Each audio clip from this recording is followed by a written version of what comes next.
मुख्यमंत्री अशोक गहलोत ने विधानसभा चुनाव से पहले मास्टर स्ट्रोक खेलते हुए ओबीसी आरक्षण बढ़ाने का ऐलान किया है। जी हां, मानगढ़ में राहुल गांधी के सामने सीएम अशोक गहलोत ने ओबीसी के आरक्षण को 21 से बढ़ाकर 27% करने का ऐलान किया है।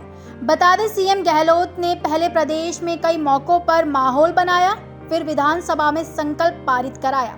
इसके बाद उन्होंने राहुल गांधी के सामने बड़ा ऐलान कर फिर सबको चौंका दिया।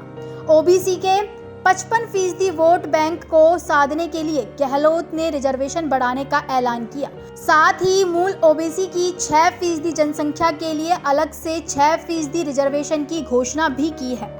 बता दें, मानगढ़ धाम में सीएम गहलोत ने सभा को संबोधित किया। इस दौरान उन्होंने जातिगत जनगणना कराने का भी ऐलान किया। गहलोत बोले कि लंबे समय से प्रदेश में जातिगत जनगणना की मांग जारी रही है, जिसकी जितनी भागीदारी उसकी उतनी हिस्सेदारी के सपने को हमारी सरकार साकार करेगी। साथ ही सीएम ने कहा कि मूल ओबीसी की 6% आबादी के लिए सरकार अलग से 6% आरक्षण का प्रावधान करेगी। यानी ओबीसी की बड़ी जातियों और अत्यंत पिछड़ी जातियों के बीच किसी भी तरह के टकराव को टालने के लिए सरकार ने बड़ा फैसला किया है। लेकिन सवाल यही है कि सरकार किन जातियों को मूल ओबीसी में गिनेगी, जिन्हें मंडल कमीशन ने आरक्षण दिया वो, या फिर जो जातियां बाद में ओबीसी में शामिल हुई। एक बड़ा सवाल यह भी है कि क्या उनमें से भी कुछ जातियों को मूल ओबीसी में माना जाएगा।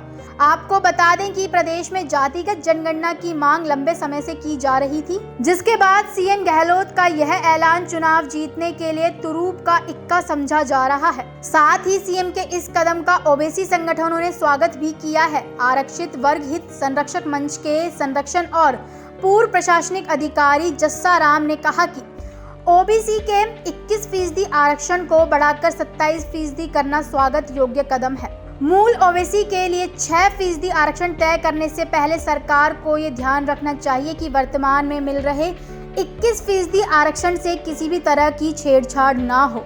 मूल ओबीसी को 6% आरक्षण दिया जाता है तो इससे ओबीसी की जातियों को कोई ऐतराज नहीं है। बस हमारी निगाह सिर्फ इस बात पर है कि सरकार मूल ओबीसी को परिभाषित किस तरह करती है।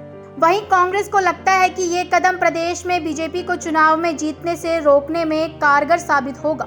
जानकारों का मानना है कि सरकार बीजेपी के राष्ट्रवाद और धर्म के नाम पर ध्रुवीकरण की काट के तौर पर ओबीसी स्वाभिमानी का नारा बुलंद कर कांग्रेस ओबीसी के बड़े वर्ग को साध सकती है।